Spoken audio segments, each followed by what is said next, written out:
betting, the final frontier. These are the voyages of the Bet with the Best podcast. Its mission is to explore better ways to bet on races, to seek out new, successful players, and to boldly go where no podcast has gone before. The Bet with the Best podcast is sponsored by Amwager, an ADW built by horse players for horse players. Speed, power, and ease of use are at the core of Amwager. The platform is packed with features including live video, race replays, conditional wagering, and true odds, a predictive estimate of the off odds that will give you an edge. Amwager gives players the information and tools they need to quickly make anything from a win bet to a complex structured group of pick 5 tickets using the ABC strategy. With a rating of over 4.5 stars on Google, Amwager is a favorite among horse players. Sign up now at amwager.com to take advantage of the simplest sign-up bonus in the business, a 100% first deposit match up to $150. If you want to bet with the best, then you need an edge. You need Amwager.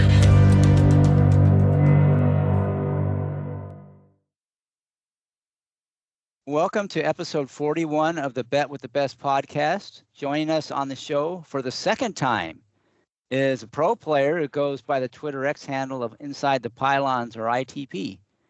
Welcome to the show, ITP. How's it going? Hey, good. How you doing, Chris? Great. I really appreciate you coming back onto the show. I got great feedback the first time we talked. That was way back in April 2023, episode 4, which I encourage all the listeners to go back to and listen. I'm sure you'll get a lot out of that. That's when we first talked. But I want to go into a little more detail on some of the stuff we discussed then and maybe hit some other topics. So why don't we do that? I'm not going to go into your origin story. We talked about that last time. It was interesting. So again, I encourage people to listen to that. But to start off here, I mean, you had a lot of really good insight about horizontal plays. I know you tend to preach, play verticals in a lot of cases, but you had a lot of really good information. I want to kind of dig a little deeper into that, maybe go back over what you talked about the first time. And one of the things that you're kind of famous or infamous for is, picking apart pick 4 tickets that are given out on the track feeds or the live telecasts. So kind of talk about, what is it that makes their tickets so bad and how, you would recommend to them and our listeners, ways to kind of improve sort of the typical tickets you see put up in those telecasts. Yeah, well, just watching the TVG tickets for years and just seeing them, like they basically have no strategy or no edge or no form per se for gambling. It's just like a pick. They're just trying to pick winners each leg, and you'll look at their tickets, and usually their single is a chalk, and then all the other legs are basically chalky, and basically, besides their single leg, they usually can lose equity in all the other legs that they're putting up, which is terrible. You can have the winner but still lose equity because you're three deep, 4 deep, and catch, an 8-5 shot or something. And so even if you win, you're going backwards. And yeah, I mean, they were all the same, and a lot of them you could see like were funnel tickets where they were deeper up front and single in the back. And, they just developed a pattern of, they're being bad, and nobody showed any,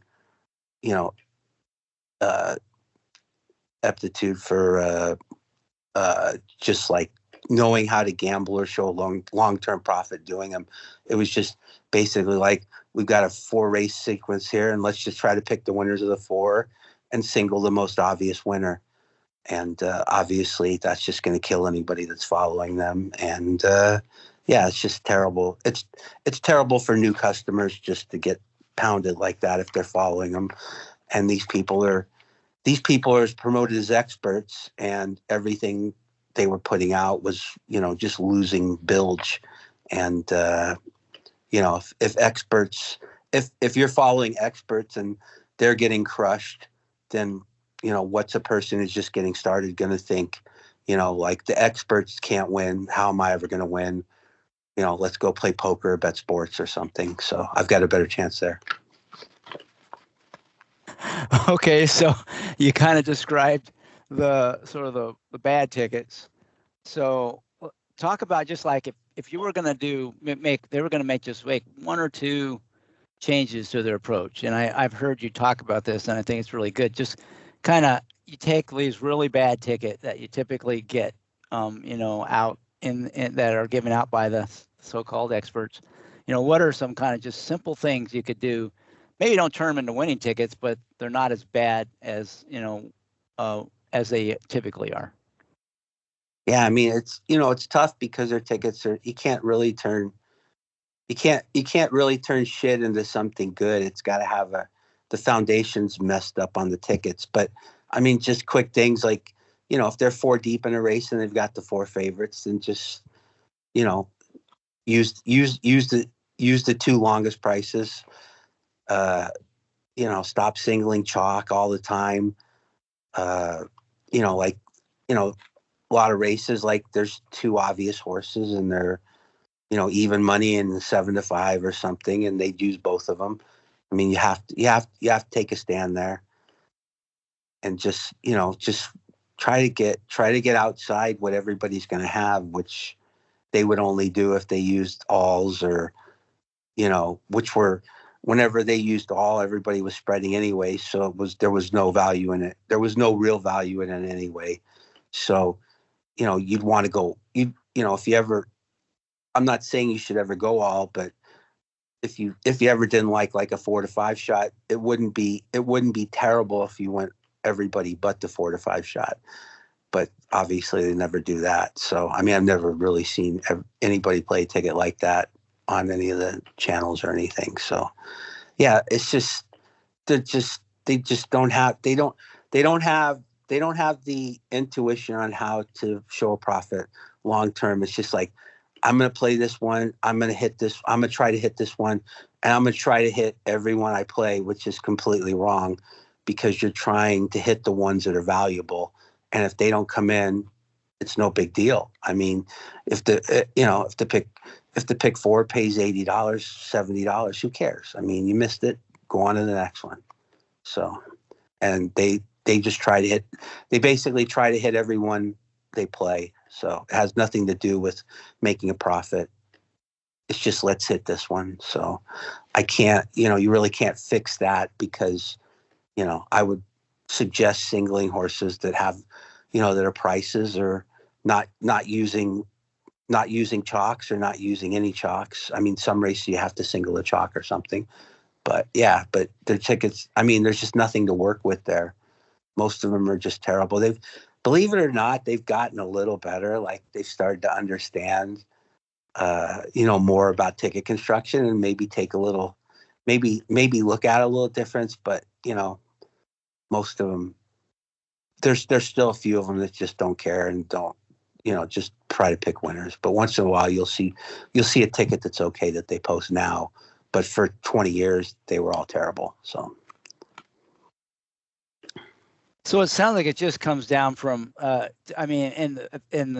basically, instead of just trying to hit the ticket, regardless of value, they need to have a mindset of you don't want to just do the obvious ticket that even if it comes in is probably not going to pay anything. You got to figure out some way to get separation from the crowd and extract some value. That's kind of the mindset that they lack that you think is necessary to be successful. Is that a reasonable summary, or am I missing something? Yeah, it's just when you look at their tickets, you have to look at it and say, oh, this is their opinion. This is their opinion. This is their opinion. Like, this is an opinion where they can make money. This is where opinion, like you said, they can get away from the crowd. And you never see that in any of their tickets. Like, it's just non-existent. It's just like, I'm going to try to get by and if you listen to them, it's like, I'm going to use these 3 and try to get by this leg. I'm going to use these 4 and try to get. You shouldn't be trying to get by leg. You should be trying to increase your equity. And they don't understand that concept. I hear them use the word equity, but when you look at their tickets, they don't understand anything about it. So maybe explain a little more about what you mean with the term equity in a sequence and how you do build equity in a sequence. Some examples maybe of how you would build equity, because I think that's really important. And like you said, it's probably the big difference between the way they play and the way you play. Well, basically, when you play horizontals, it's just a parlay, and it's a parlay with variables. The variables are like, some races a 5-to-1 shot is worth way more than 5-to-1 shot in other races, stuff like that. But on the surface, it's just a parlay. So you have to figure, like, if your ticket cost $100 and the first race you're 4 deep, well, you're betting $25 to win on all 4 of the horses you have. So if you have a 2-to-1, a 3-to-1, a 4-to-1, and a 5-to-1, well, if the 2-to-1 wins, you're going to get back $75. So you're going to lose equity because you're investing $100. If the 3-to-1 wins, you're going to break even. If the 4-to-1 wins, you're going to make $100. You're going to get back $125. And if the 5-to-1 wins, you're going to, in theory, get back $150. And so then that, whatever amount you get back there, goes on the next race. And if it's a single, you bet it all on that. Or how many ever you are deep, you split whatever you got back in the first race amongst how many horses you have in the next race. So when you're playing tickets, you need to take into factor, like, if I pick the winner of this race, is my equity going to dwindle every race? Like, if the 2-to-1 shot won, you now have $75. So if you're 3 deep in the next race and you have an even money shot, a 3-to-1 and a 4-to-1, well, now you're betting $25 on all of those. If the even money shot wins, in theory, you now only have $50 left of your original $100 investment, even though you've had both winners. So when you do that, like, you're seeing that, like, you can't sustain anything that way. So you need to make decisions in those races where you either, single the favorites, or, use the non-favorites, or cut down to where you're only using a couple of the horses, to where, if anything, if they're 2-to-1, you're going to gain equity. So you have to think about that stuff. Like, it becomes, at first, maybe you have to sit down and look at it, but when you've done it for a while, it's just like, when you look at it, I can't do this, I can't do this, I need to do this, I need to do that. So, it's just, it's basically parlays, and you need those 8-to-1 shots where you go 2 or 3 deep. You need those, 15-to-1 shots where you go 3 or 4 deep, or whatever, to where you gain equity, and it multiplies your ticket out to where that you're in a spot where you can actually make some money. Yeah, I like that. But I think in order to start developing that intuition, they need to think about it the way you described, where think about it, however much you're putting into this in that first leg, you're spreading that out. If it's a caveman ticket, if you have 4 horses, you're putting, a fourth of your bankroll into that. And you've got to say, based on the win price, if this horse wins, will it, gain or lose equity? And that's where you can see it becomes kind of obvious if you have an even money favorite and you're using that along with 3 or 4 other horses. Even when it wins, you're losing equity, right? Yeah, that's correct. And there's obviously, most horizontals pay more than win prices, so you're going to have a little bump on the parlays. But I'm just showing you parlays as a baseline. Sometimes they pay less than parlay. You never know, but the majority pay over parlay. So you have a little fudging room, but I'm just using this as like a guideline to show people like what the bets are and how they've got to think about them.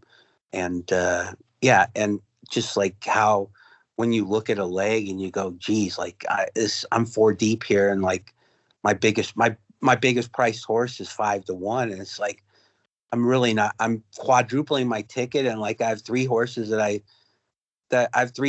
I either lose money or break even, and I only have 1 of the 4 where I actually can gain equity. I mean, you look at that leg and like it's a flashing stop sign, like I shouldn't have this. So then you have to adjust, or if you have too many of those legs in a sequence, you don't play. And it's better to take an opinion. It's better to take an opinion in a race like that and just single the biggest price, or use the 2 biggest prices than to use all 4 just blindly. It's better because you're basically saying the race is wide open. So why not take the biggest price or the 2 biggest prices and just narrow down there? So not only are you saving money, but not only you're cutting your ticket in half, but you're making it better. So it's a win-win situation. Right. And you have to acknowledge that your likelihood of hitting it goes down, but even if you hit those tickets, you're really not going to make much money. That's what you have to understand, right? Yeah, sure. Like you're cutting out the part of your ticket that, probably won't pay that much. And if you miss it, it's not going to, affect you as much, or you're not missing anything. And you can overcome it, and it's no big deal. And like I said, you need to, when your opinion's good, that's when you need to make your money. But in a race like this, you basically, like I said, when you look at people's tickets, you need to see that they have an opinion. And when you see races like that, you're telling the world, I have no opinion here. If you have no opinion, then why are you playing? So, and if you have 1 or 2 races like that in a sequence, you really shouldn't be playing. So, I mean, it's just one of those things where you have to understand that, like, just because they're offering the bet doesn't mean you have to play it. And when you're saying opinion here, you really mean there's somewhere where you think you have some separation from the crowd, right? That's what you mean by an opinion. Yeah. Like I said, you're trying to gain equity in every leg. You're not always going to do that, or it's not always going to work that way. But, that's supposed to be the goal of horizontals. I mean, hitting him isn't the goal. Like I would rather hit 1 of value than 3 of no value. You'll be way ahead in the long run. And not only that, like normally if you play correctly, it won't cost that much. So, I mean, that's how you have to look at it. Like you need to play the valuable tickets rather than just the mass tickets that are trying to hit everything. Because, when you're adding horses that aren't valuable to your ticket obviously goes up. So you're making your ticket more and using combinations that are less valuable. So it's really a drain on the bankroll and just a drain on your possible chances of winning.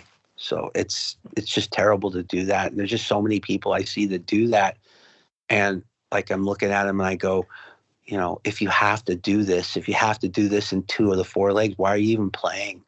Like just do something in the 2 races where you actually have an opinion.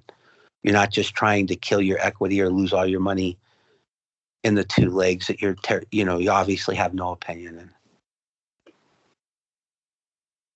So you talked about that, sort of the fundamentals of just treating it as a parlay, and what makes sense and what clearly doesn't make sense. But you also hinted, sometimes things don't pay like the parlay, and sometimes those are predictable. And last time I think you used the term usage. I might be wrong, but I think that's what you called it. Can you kind of, if that is the right term, or if it's wrong, correct me, but can you kind of go into that a little bit, how to think about usage? Again, this is a way of separating yourself from the crowd. Maybe kind of talk about that, because I thought it was really interesting last time. Yeah, like every race, like, there's 100%. And then like, kind of like if you're making an odds line or something, you need to make a usage. You just need to have an idea of where the usage is in the race. Like if you have a race with like 2 7-5 shots and the next horse is 5-1, well, that the vast majority of the usage is going to go those 2 7-5 shots. And the 5-1, this is a spot where the 5-1 is more valuable than a 5-1 in a race where like the favorite 7-2, and everybody's spreading that leg. So the 5-1 where everybody is going to be going too deep. I don't say everybody, but the majority are going to be going too deep in the race where there's 2 7-5 shots. That 5-1 becomes way more valuable than the 5-1 in a race where everybody's spreading. So while they do have the same odds, their usage is going to be completely different. Like the 5-1 in the 5-1 in the spread race, his usage will probably be like 15, 18, 20% possibly, where the usage on the 5-1 in the race with 2 7-5 shots might only be 10%, which if you're calculating value out, obviously is astronomically better than the 5-1 in the spread race. So that you just need to have an idea when you're looking at sequences, like where everybody's going to go. And that's one of the things that people should do is when they look at a sequence, it's pretty easy to figure out, like, where people are going to single, where they're going to go 2 deep, where they're going to go 3 deep, where they're going to spread. And, that's one of the things. Some sequences are like, there's sequences where it's like, holy moly, like there's no singles, these races are just crazy. And you don't have an idea, but the majority, you will have an idea. And, when you're looking at them, you want the best things to do when you do that are when you everybody's going to be a certain area, you want to find spots where you can get outside of those areas. Like when everybody's going to be going too deep, you want to try to find a way to get outside of those 2 horses. When everybody's going to be going 3 deep, you want to try to get outside that area. When everybody's single is going to be this horse and the single, you want to try to maybe beat that single. And then other ways you can do it is when everybody's spreading, that's where you want to go narrow. And so if you like what everybody's doing in the other narrow races, then your strategy might be to narrow in the spread races and just play your base for way more. Play for $5 instead of $1, and maybe go 2 deep where everybody's going 6 deep, or even single where everybody's going 6 deep. And then if you don't think you can beat those other horses that I mentioned, if you think the single's going to win, then you might want to play that way. Now, I would always take it a little further and try to, narrow some of those other spots too and play for more. But I mean, those are just ways to get outside of what everybody's playing. And it can be trying to beat what everybody's playing or trying to narrow where everybody's spreading.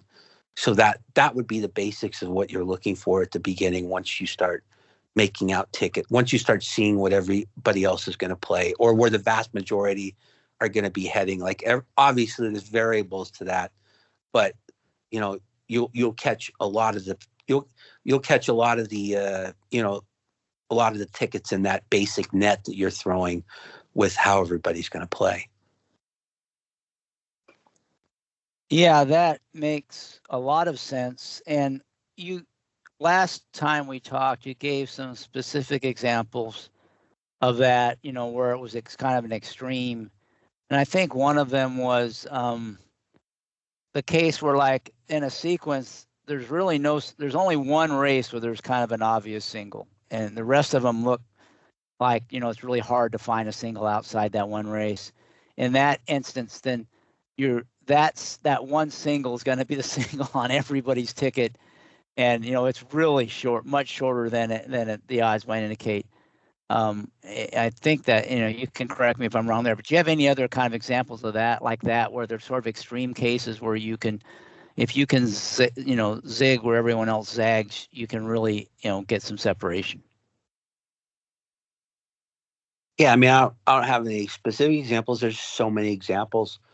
Like every sequence is different, and you just got to know. Like I think I remember saying that. Like there's an even money shot. If there's one even money shot in the sequence, or one odds on horse, then everybody's going to be singling that horse.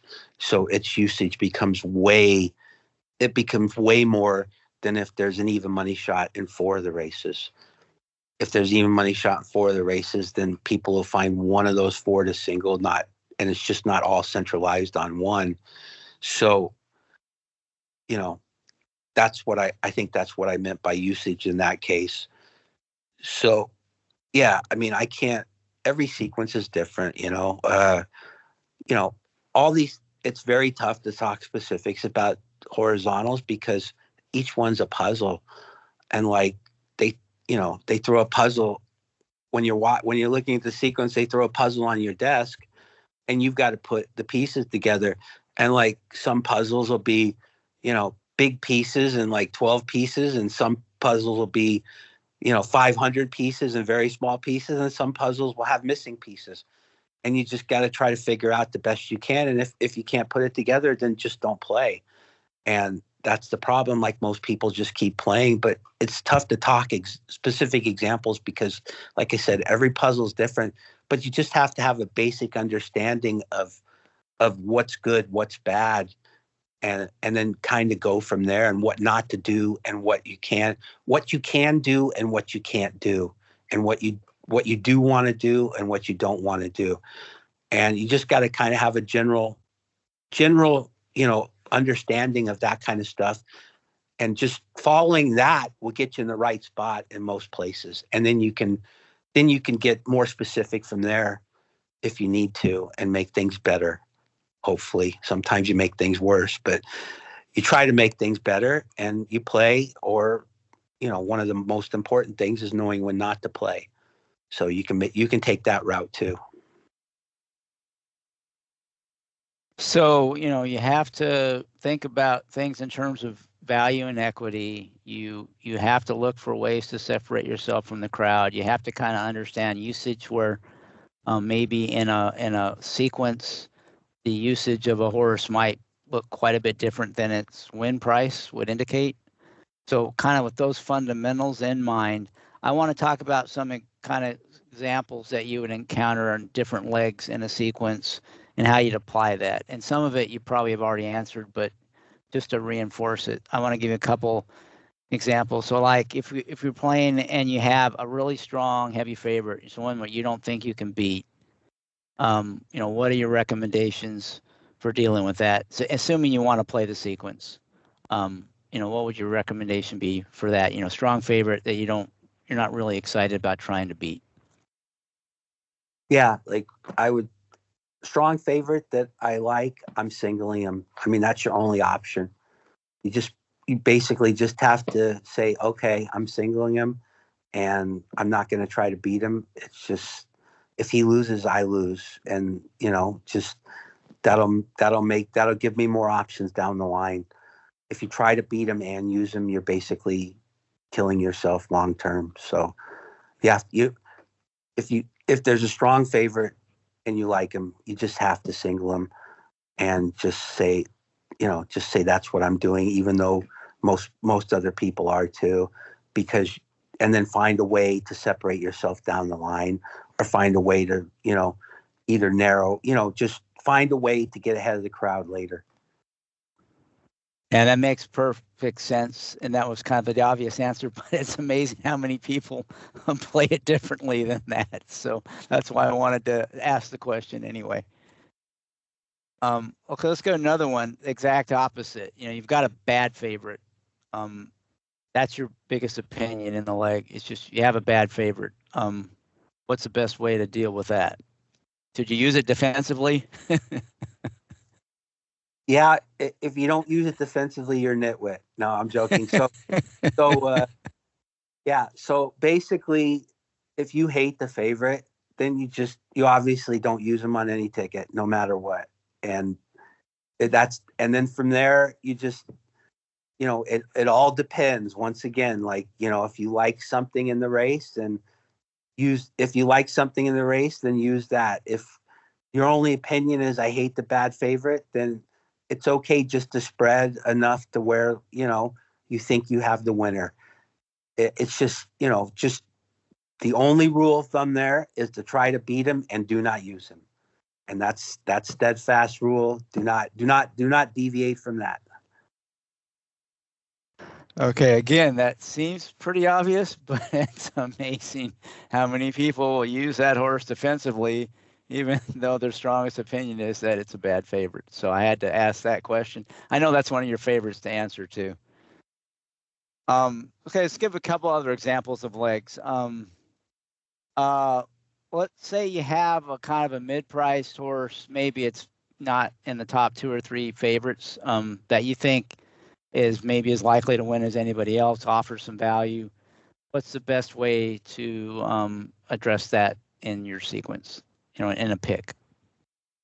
Yeah, like I would have no problem just, singling him, and, if he loses, I lose. And basically, if you single that horse, your tickets are probably going to be pretty cheap, and, just treat it as a win bet and just say, hey, I'm betting 100 to win on this horse, and if he loses, I tear up my ticket and go on to the next thing. So you should do the same thing when you're playing horizontals. You just single him and say, hey, if he loses, I lose, and just tear up your tickets and go on to the next pick X or whatever. I mean, that's how you play that, and that's what people like. People don't really play pick X's to where like they treat a win bet like pick X's should. Horizontals, pick X's should just be like win bets. Like if the horse you're betting on loses, just go to the next, tear up your ticket, go to the next one. But people are always trying to add horses to where like, oh, well, I think this one might be able to win. I think this one, just like I said, trying to survive races and get by, and that's the total wrong strategy. Like just if you like one horse in a race and you think he's got a good chance, then just single him. I mean, you'll never get hurt doing that long term. And, you can't say like, oh, well, I thought this one had a chance and I should have used him. No, your opinion was I like this horse and he didn't win. So I lost. And if he wins, then you should be, you should have a good chance to make money. You should have a good chance to make money in the sequence because, you got yourself way ahead of the crowd on that one. And if you can do any good in the other races, then, you should actually do very good. So simple answer on that one too. Just make things simple. All right. Well, here's another kind of standard one that you have the spread race. It's a race where you don't think the favorites are necessarily strong, but there's quite a few contenders. Maybe it's a big field. What's the best way to deal with that? You hit the all button? No, we're not hitting the all button.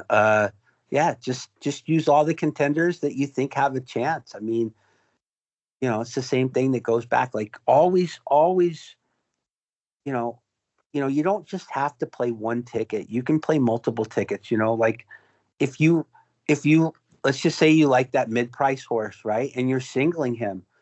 Well, you might want to. You hate the favorite in the next race. Well, you might want to play. You might want to play a ticket, like I said, just trying to beat the favorite with all the contenders, and you can come back and play another ticket with the prices you like best in there, and then that might even get you to deeper spots in another leg. So, you just kind of have to look at it and like figure out the best path and what gives you the best opportunities in the other legs. Because like if you single that mid-priced horse and you go 6 deep in the next leg, well, that might hurt the other 2 legs. So maybe you might want to come back and play a ticket like 3 deep, and that can help you go deeper in the other legs, considering your bankroll and everything. So you just have to make good decisions throughout the sequence. And if you make good decisions throughout the sequence, then your tickets are going to be good. And like, that's just how you have to look at it. And then after you've made out your ticket, you look at them as a whole and say, is this a good ticket? That's what some people I just don't think do. And like, if you look at your ticket and you say, man, this ticket's garbage, then don't play it. But if you're doing what I just said, that ticket's not going to be garbage. So, but because you've already made the good decisions in each leg, which makes the whole not garbage. But if you make out a ticket and you look at it and say, hey, this is garbage, and just don't play it. I mean, so that's my, that's basically you need like quality control. You need quality control on the end. And if, the product's defective, you just, you don't ship it. So that's basically like what you should do on every sequence when you're just trying to get started and learn how to make good tickets. I like that. You want to sort of build quality in throughout the process, but have that final quality check at the end. That's a good analogy. So let me give you some more kind of things that are fairly frequently encountered when you're coming up to a leg in a pick. So another one is you've got two kind of primary contenders. They're first and second choice. They're kind of well above the rest of the field. The odd, could be the odds are about the same. Maybe they're different. How do you deal with that? You got kind of two standouts, the old easy goer Sunday silence question. How do you deal with that? Yeah, almost always I'll take a stand. Once in a while, like, if you have some brilliance in other legs, like, you are singling 8-to-1 shot, or you got another leg where you're trying to beat like a 2-to-5 shot, and you you think like 12-to-1, couple 12-to-1 shots can win or something, then I might come back and scale it to where I have more on the one I like best and less on the one I don't. But general rule of thumb is just say, hey, I have to make a stand here. I can't play. If the other legs are juicy, then you can play both. But I would always scale that also. Like I would play the one I like best for maybe 3x. But in general rule of thumb is I'd have to take a stand or not play. So, but every situation's different. And, and sometimes like you're only playing, like I would never play a caveman ticket using both. How's that? And I would almost always take a stand. If I'm wrong, I'm wrong. So, because you just can't, like I said, you can't use 2 6-to-5 shots in the same race or whatever, general rule of thumb. You're just not doing anything with that. And it's just not a good situation because there's still other horses that can win, obviously. So. Are there any other like standard things you encounter in a leg that you see people deal with, incorrectly that you want to talk about? I pick some of them out, but I mean there's others. I know there's a zillion, but is there any other one that you see frequently misplayed, kind of situation in a leg?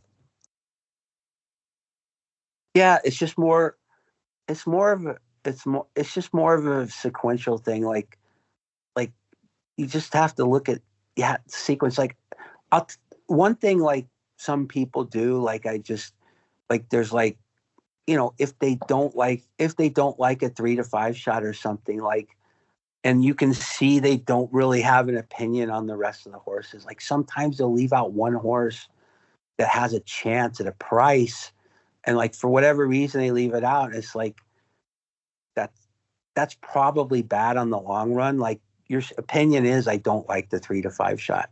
So I can understand not using some 50-to-1 shot that has no chance, but sometimes you'll see them leave out like a 10-to-1 shot that, like, if the other horse, if the 2-to-5 shot's out, then that horse has a chance, and they'll use horses that are, it's like, why are you doing that? Like, unless you really know something, and then that horse wins and it's like, oh my God, what did I just do? And it's like, that's when something can turn very bad, where you make a decision that's going to, kill you when you see the pick 5 come up and pay 27,000 or something.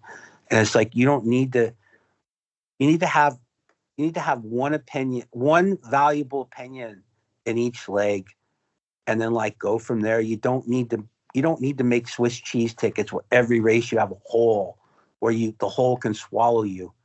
And like, I see so many tickets like that where I look and like every race, they just have holes in every leg. Like if they have an opinion, like, I mean, it's tough to explain, but you know it when you see it. So there's just no reason. There's no reason to do stuff like that.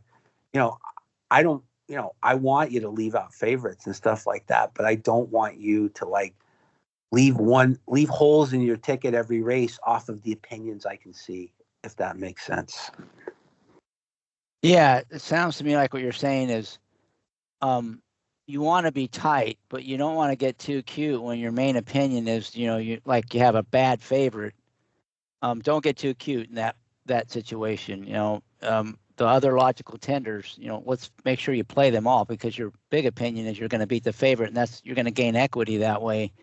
So don't leave out a couple of contenders just to cut the price of the ticket. Is that kind of get at what you're saying? Yeah, bingo. That's just like I said. You asked me to say other mistakes I see people make, and that's, you know, that's one that I see, and like, you know, that's one that could cost you a ton in the long run. And those are the ones you should not make. Like you can always leave out a chalk, and it's not, you know, it's usually not going to hurt you very bad. But when you start whatever, for whatever reason, throwing out horses with a chance based off of your opinion, based off of your good opinion, then like that's, and you see it constantly throughout the sequence, you know, if they do that, and it's like, man, like this one, you know, there's more downside than upside. I mean, there's more downside than upside doing that. You're saving a few dollars, but your downside's incredible on situations like that. Yeah, and I think I see that a lot, and it's usually from the mentality of, okay, I've got a certain budget. I'm going to go through and handicap, try to hit every leg, and I do that. And when I calculate what the ticket's going to cost, it's like 10 times more than I can afford.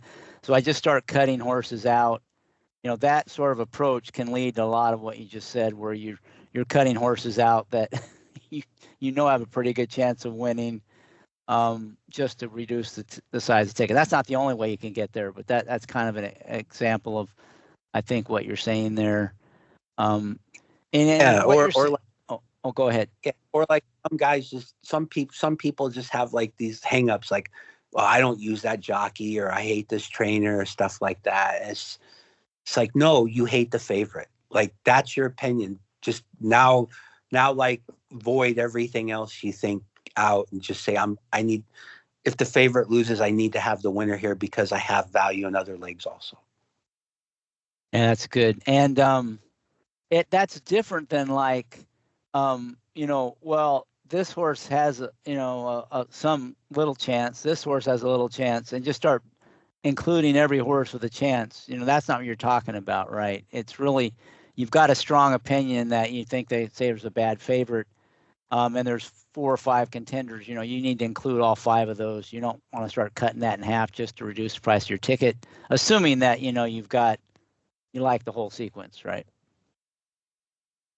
Yeah, exactly. Like, you know, when you look at a race, like, you know who, like, you know, I mean, you know who has a chance and then who doesn't have a chance. And, you know, you can make cases for horses that don't have chances, but they're few and far between. And like, you don't have to use, you know, this is the point of using all and stuff. Like, I don't like using all, because you're inevitably using horses that you think have no chance, and you're inevitably using favorites that you really don't like, because you want to use all.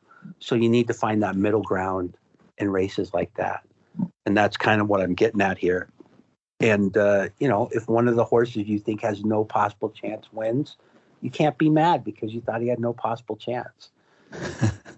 You know, I mean, that's what I'm saying. Like, you need to find the middle ground on stuff like that. And that's, you know, but don't do anything stupid when you're finding that middle ground. Like, you know, I hate this jockey, or, you know, just whatever quirky reason people have for not playing horses. I mean, I'm sure you probably have some. And oh yeah, yeah, I have some of my own. Yeah, like that's what people, you're looking at the big picture instead of the small picture, and like, you know, it's like, but if you're having an opinion in a race and you're singling an 8-1 shot, then you can have those opinions where you don't like other horses. But if your opinion is to beat a big favorite, then you don't really need any other opinion in that race. You can have another opinion in that race where you narrow down from the opinion you should have, which is try to beat the favorite and find all the horses that can beat him. And then you can narrow down and play more tickets with that opinion, but you always want to have the main opinion of I'm beating the favorite and let's beat him and let's separate ourselves here and make sure we get by. And then like if you do have a secondary opinion, like I like 2 of these horses the best, then just rip on those 2 for extra and maybe even get you deeper in some of the other races with those 2 on other tickets. So you have for more, and you can have more horses in other legs. Yeah, I like that. And like you said, you don't have to always play a caveman ticket, right? You can do multiple tickets and press a secondary opinion. But it almost sounds like, there's a hierarchy of opinions, and bad favorites kind of like at the top of the hierarchy, and it should sort of trump everything else. Any other consideration. Yeah, like bad favorites are the most lucrative. I mean, obviously, if you single a 20-1 shot, but bad favorites are the most common lucrative spots. How's that? That you can find in sequences on a daily basis at all tracks. That you can exploit, right? Exactly. That you can make money off of. Yes, for sure. If you structure your tickets in a way that takes advantage of that opinion. That is correct. Yes. Yeah. And you have to have opinions. You have to have opinions in a sequence, or even if you don't have and this is what I try to explain. I try to explain this to people, and they act like I'm crazy. Like if you look at a race and you think there's 3 horses that can win, and and one of them's 8-5, the other one's 9-5, and the other one's 4-1, right? Just if you blindly single the 4-1 shot, right? If you just blindly single them, you'll be so much better off than using all 3 of those. I can't express that enough. Like, just blindly single the 4-1 shot. Just say, okay, I'm just going to blindly single the 4-1 shot here rather than using these 3. And if he wins, he wins. If he loses, he loses. But I did the right thing in this leg. In terms of the long-term returns you're going to get. Yes. In terms of the likelihood of cashing, you greatly reduced it. But I've greatly reduced it. But yes, in the long term, I've cut my ticket by 2/3. So if I was playing, my ticket was $120. It's now $40, and I have the best $40. I have the $40 that's best on the ticket. I'm playing the best 40 of the ticket. Yeah, and understanding and internalizing and applying that is probably the most important thing to do if you want to be successful long term, but it's probably the hardest thing for a lot of people to ever accept and execute. And any, not just in the picks, in any wager, on any type of wager. Well, yeah, but that's the thing is like if you're trying to win, hey, I'm going to make 2,000 of these bets a year. And if I do it that way, then that's the best way it gives me to make a profit. If you wake up and say, oh, I'm going to play the pick 5 at Gulfstream today, and that's your sole focus, well, then you're not going to do it that way, because you're just, you're going to play the pick 5 at Gulfstream or the pick 5 at whatever track, and you're going to try to hit it. And that's all you're worried about. So you have to come with the mind frame of what's the best for me? What's the best for me to give myself the best chance to win? Or what am I just focusing on because they're offering it and I'm ready for it? And I looked at all 5 races. Yeah, it's, do you want to win or you want to cash? And some people, it might be, like you said, they play once a year and they want to cash a ticket. Probably the pick 5's not the pool to be playing in if that's the case, but very good way to summarize that. So you talked about usage and how sometimes it can vary for different reasons. What about in terms of the sequence? Like if you have a heavy favorite in, say, the first leg or the last leg, Does that affect the usage as opposed to being in one of the middle legs, or does it not matter? What have you found to be the case? And are there other kind of examples like that?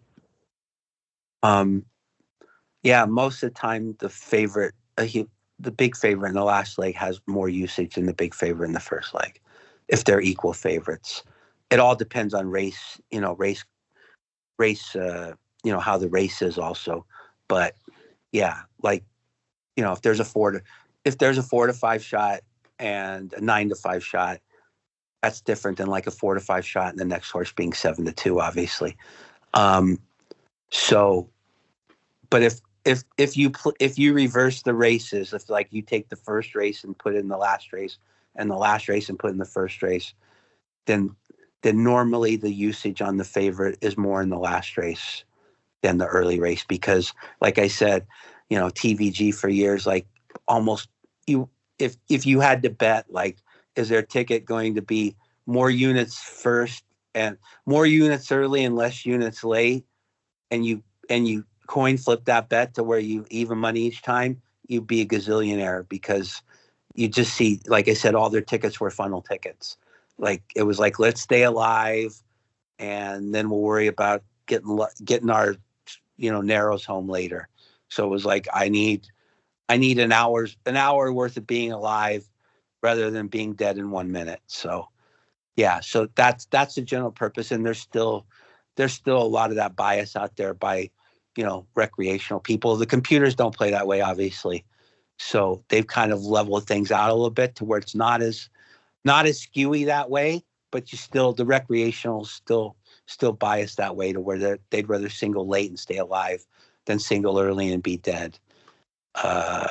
Yeah, and like I said, it's gotten less that way because there's more pick X's now. Like, Santa Anita stuff, like they start with a pick 5. If you single the first race and lose, you can come right back and play the pick 4, blah, blah, blah. A lot of tracks are like that. So, when there was only one pick 5, you'd really see it and nothing else. But it's gotten better, but it still leans that way a little bit. It used to lean that way a lot, to where the favorite and the favorite in the late one, the equal favorite in the late leg had way more usage than the early one. So probably analog would be true too. A price horse in that last leg might be worth a little more in the last leg than it would be in the first. Yeah, it was the same theory, but like I said, it's not as strong as it used to be. So if you notice, the CAWs kind of even things out pretty good with the prices. If you look at the will pays all the time at tracks, like you'll see, it's funny because you can see like clusters of usage by the CAWs, to where like you have the prices that you see they use like in a cluster, and then like the prices they don't use. Like, you'll see like 20 to 1s that are paying like 2,000 or whatever, and then you'll see 30 to 1s that are paying like 17,000. And it's like you can see where their usage clusters are and what they're playing. Whereas the public would never be that pronounced. So they kind of like have a cutoff or anything below this, like, likelihood. It's just what you can tell what they like or what chances they perceive of things. Yeah. So what about any other kind of like biases in the pick 5 beyond that would make a horse look a little bit different in the picks than a win pool? Like, does the leading jockey, like if Irad Ortiz, is he going to get overbet consistently? Chad Brown or Brad Cox, do they get overbet more in the picks than they do, or overused? Would you use more in the picks than they do even in the win pool, or is it pretty much aligned? Yeah, for sure. Always top connections are going to be used more, and it won't just by the public. And the public is always going to use top connections more than lesser connections. So it's like I said, back before CAWs, don't worry about stuff like that. Everything's already built in. But the public is always going to lean toward top connections rather than people they don't recognize or people they don't think are as good. And you can have a 3-to-1 with the top connections, leading rider, leading trainer, and a 3-to-1 with, a average rider and an average trainer. And that the 3-to-1 with the top connections almost always going to get used more by the public. Now, in the final odds, the CAWs are making the final odds at most of the tracks. So they'll correct things in the pick X, in the horizontals, just like they do in the win pool, which would make both of those horses 3-to-1. So they might be strong on the horse also, but the public will always lean, and always did lean, towards the top connections rather than the lesser connections. Like I think on Twitter one night there was a race at Pompano where there were 3 horses that could win, and they basically all had an equal chance, and they all went off at 5-2. And 2 of them were driven by David Miller and Wally Hennessy, and the other one was driven by, just an average driver. And the payoffs were it was 150, and 500 on the average driver. And that just showed the bias towards, the 2 main guys there, even though all 3 horses were basically equal odds and had an equal chance. And I think that even be exaggerated more when the heavy, the top connection horse isn't a favorite, like it's a, third, fourth choice. It's I got to throw in the IRAD horse, right? Because I don't want to get beat by IRAD. I don't want to get beat by Brad Cox. So it seems like even those, the higher the odds, the more they're probably getting overused based on connections in the picks. Would you agree with that, or is it? That's the way I always thought about it. I could be wrong. What do you think? Yeah, absolutely. People are way more likely to throw in an 8-to-1, Chad Brown, Irad Ortiz than they are, somebody else, for sure. There's no question about that. Those horses become more used in peak, horizontals for sure than other horses equally priced. There's no doubt about that. Yeah. Leading rider and leading trainer on 8-to-1 shot is definitely has more usage from the public than an 8-to-1 of, no name trainer and an average rider, for sure. And it's probably not going to be completely corrected by the teams because they're more focused on their assessment of the horse. They won't be using it as much. So I guess it will get corrected some, but probably not completely. Yeah, all that gets factored in on what they do. And, it is what it is with them. They're not going to use it. They're obviously not going to use it more. If anything, they use it less by what I said, knowing that there'll be more tickets on it. Like what I'm telling you, believe it or not, they take that into factor also with their programs and stuff. So with their horizontal models, they take into factor what I'm telling you. They know what horses are going to get used more. All this stuff. I maybe not as specific, but just in general terms, they take that into consideration, I'm sure, with what they're doing on when they play horizontals. So they would go more towards the anti, they would go more towards the anti what we're talking about. They would steer more away from the top jockey and the top trainer if they know that the horses have an equal chance and they know that the one that is not the top jockey and the top trainer is going to pay more. So they would go more towards that one. That makes sense. And they're probably pretty sharp in the way they structure those. Anything else where there's a bias in the usage that you can think of? I'm sure there's others, but just anything like that where you kind of know you'll probably have horses that are overused or underused, even relative to their win odds. Yeah, the only bias that I can tell you that, like I said, when you look at certain sequences, where there are certain sequences where you can figure out where every ticket's going. There's an obvious single, there's an obviously race with 3 contenders, an obvious race with 2 contenders, and then there's 2 obvious spread legs. That's when you see something like that, that's that's the bias, because it's just so obvious that like this is where everybody's going.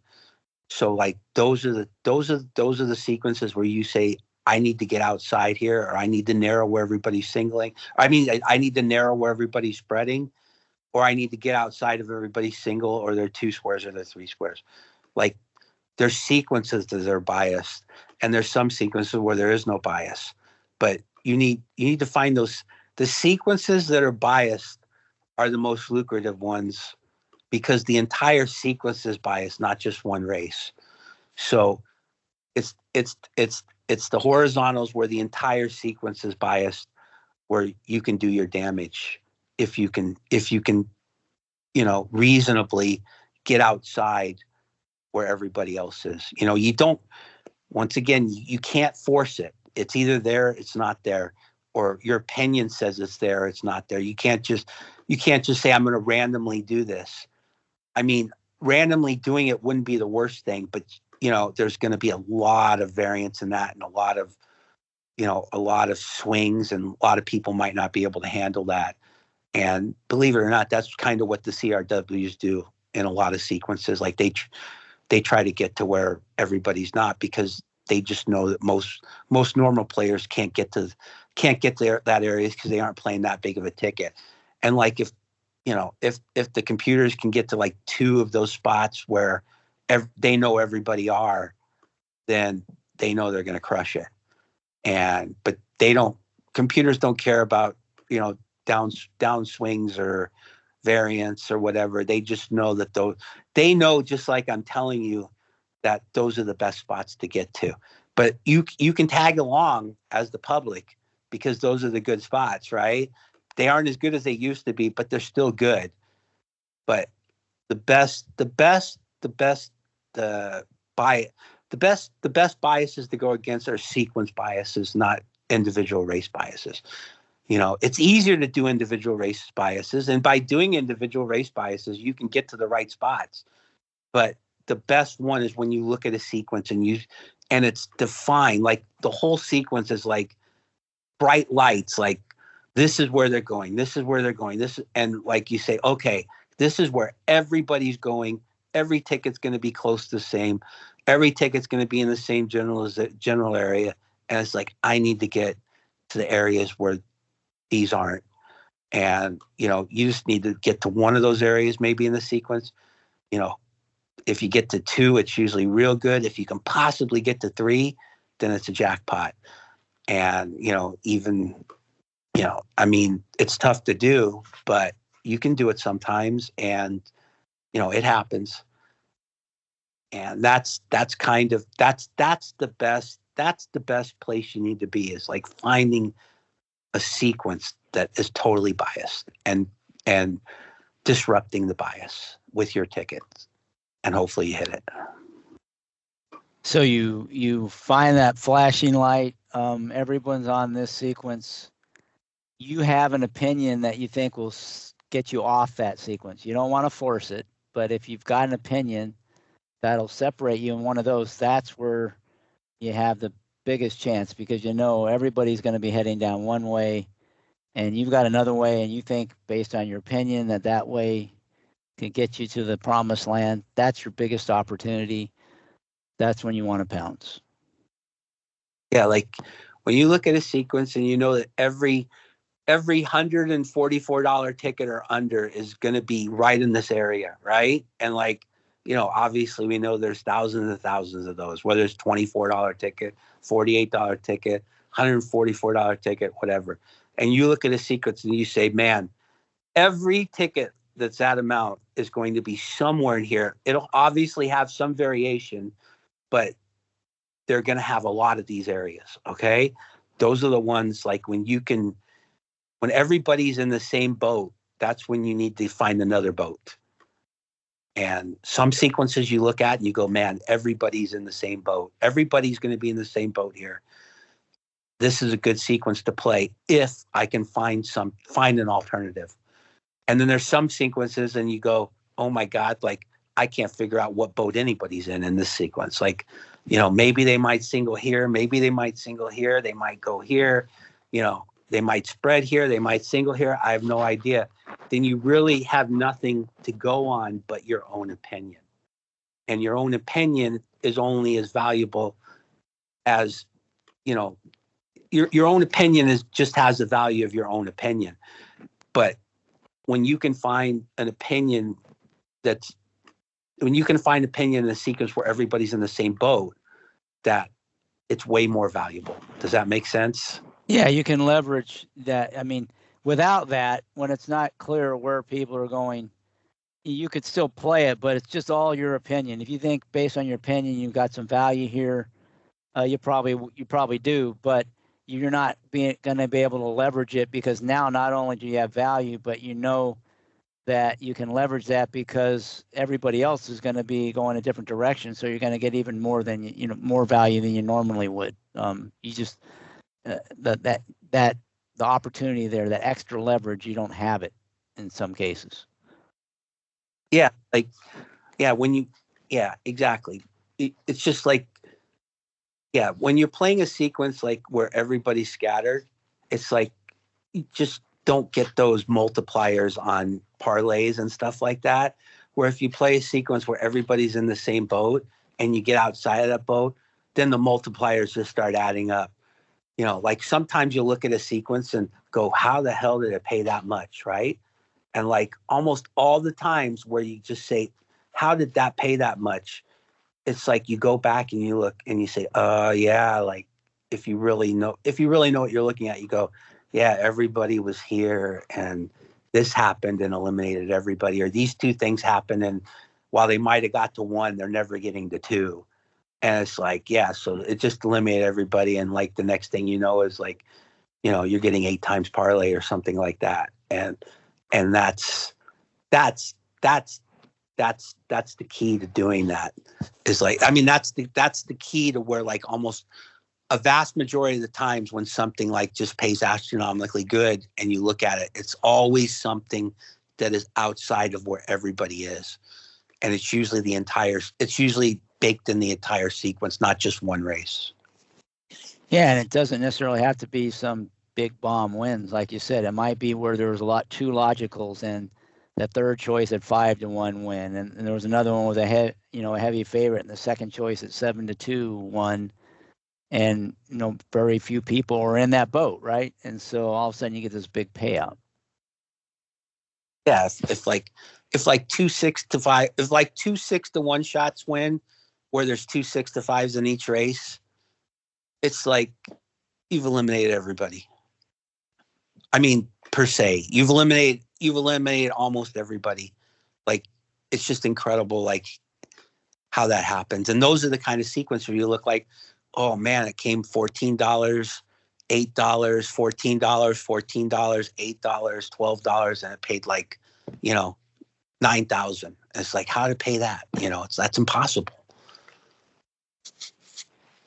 Oh, that's great. All right. So anything else on that? The one last thing I wanted to ask you about, if you don't have anything else to add, was just on a carryover day, say maybe even have what might be a plus EB, bet, just based on the amount of money in the pool and the takeout. Do you approach those a little bit differently? If so, how than you would just a normal horizontal? Yeah, like, everything I'm saying is like, just broad statements, but obviously there's many variables to all these things.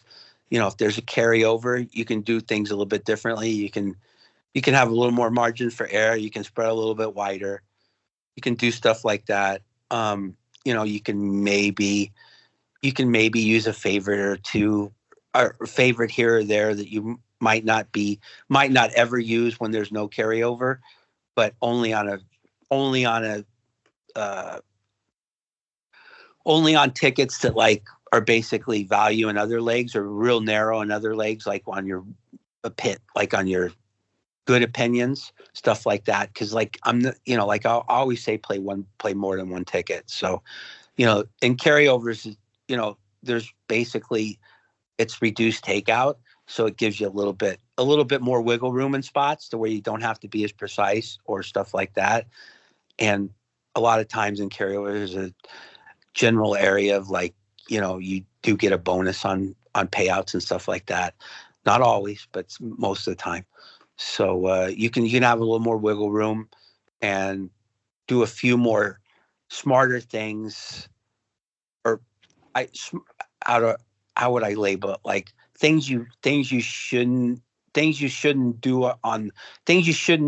do normally that you might want to do, but only in a limited sense. Like I try to limit the bad things. I don't like play the bad things for as much as I do the good things, but I'll you kind of sway a little bit, like you spread out a little bit more, or you say, okay, if these horses win these 3 legs, then it's okay to have the favorite in this leg, but that's going to be a small ticket. So it's going to be a very small percentage of your play, which I would consider not perfect. And also in smaller pools, that's the thing. Like there's a total different dynamic in like $10,000 pools compared to $500,000 pools. Like in $10,000 pools, just on a daily basis, if you can get $10,000 pools don't really interest a lot of people, but you've got to understand in $10,000 pools, like most people are playing $48, $24, stuff like that. That's why the pools are only $10,000. So if you can look at that pool and like I can get outside of all these people's, if I can just find a couple spots where I can get outside where these people can possibly reach with their $24 and $48 tickets, then it's a total bonanza when you can do that, because then you've just eliminated everybody. And the CAWs aren't in a lot of those smaller pools at some of the tracks where they have pick 5s and pick 4s and stuff. So it's really lucrative to be able to play like, a $288 ticket correctly, or, 4 $72 tickets with the sole focus of trying to get a race where you eliminate almost everybody in those races. And when you do, when you do in those pools, you basically have a chance to get the whole pool, or a vast, there's three or 4 tickets. You make a good score. And so you want to play those differently than you would play. You want to play those totally different than you would play like, pick 5s and pick 4s at Santa Anita, Gulfstream, Naira, Kentucky, stuff like that. So there's a totally different dynamic and stuff like that. So you're saying in those smaller pools, it's a lot easier to get out of the boat that everybody else is in, because the boat tends to have a lot less coverage than it would be in the bigger pools? Yeah. So like there's not people playing big tickets in those pools. They're just, so but you still need to play properly. Like you can't just throw shit against the wall. You want to stay, that's what I said. Like you want to play 4 $72 tickets or something where like if everything stays in line, you lose. You don't need the favorites every race. You need to like say, okay, I need a bomb in this race, or I need to get outside the 2 huge favorites in this race. And you play them by leg, so you say, okay, this has to happen here, or this has to happen here.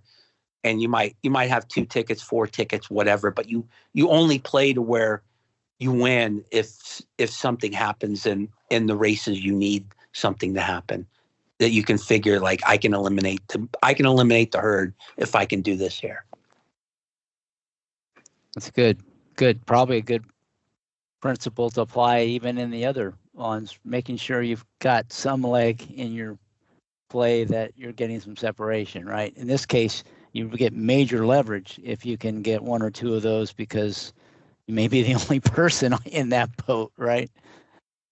Yeah, for sure. Like it's the same theory. It's just that it's a little bit different. Like you always want to play tickets in the bigger pools, kind of like that, but you don't have to like set certain parameters where like, you have to get here, and it's way easier. Like you only really need to do it in the smaller pools in 1 leg, where in the bigger pools, you kind of are looking to do something a little bit outside of the norm in a couple legs.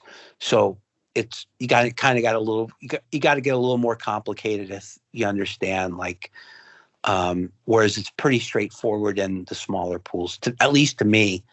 Like when you look at the smaller pools, it's like you immediately see the legs where 90% of the money's going, or I mean, I might be high, but 80% of the money's going, and like you just say, okay, can I get 80% of the money dead here?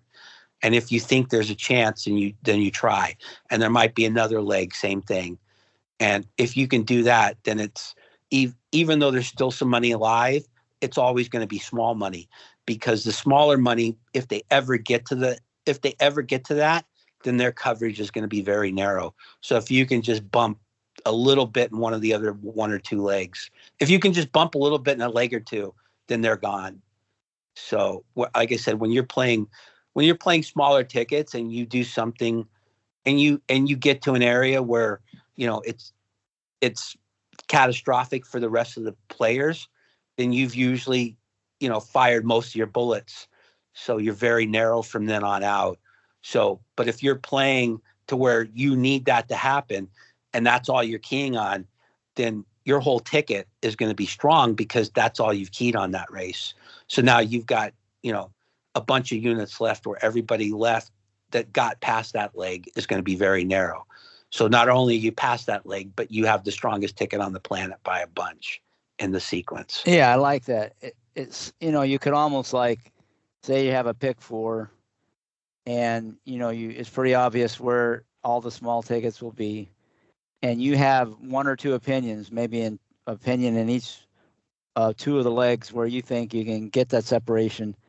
You could play one ticket where you've got that horse and you can be pretty, have every kind of the obvious stuff in the other legs. Play another one where you play your other opinion, and maybe a third ticket where you play them both. And if you get one of them, you probably do pretty well. If you get them both, you might scoop the pool, kind of thing. Is that sort of what you're thinking? Yeah, pretty much. Like, you layer them to where, like, you only need one thing to happen. Like, you don't need to repeat it, obviously, in small pools. So, like you don't need to double up. So on the first ticket, you play everything, and then on the preceding tickets, you pull out, doubling up on the good things happening, because you only need it once, so that reduces the cost of the rest of the tickets. Whereas at a bigger track, if you're trying to do that, you want to leave everything in that you liked, or might upset the apple cart that you thought could happen, so you would double, triple, or quadruple if you were right on everything. No, that's good. And that's that's probably a good for the listeners. There's probably a lot of them that maybe play the smaller tracks. And, it's a good thing to keep in mind. It may be easier to get that separation you need. Like you said, maybe you don't need the separation in, more than one leg. Even in one leg, you get some of that multiplier effect, which can really help you long term. So that's good advice. Anything else on the horizontals before we wrap up the horizontal talk? Anything else that we didn't hit, or anything important you want to leave the listeners with before we move on to the vertical plays? The only thing I can tell you about horizontals is it's better to play less of them than more of them.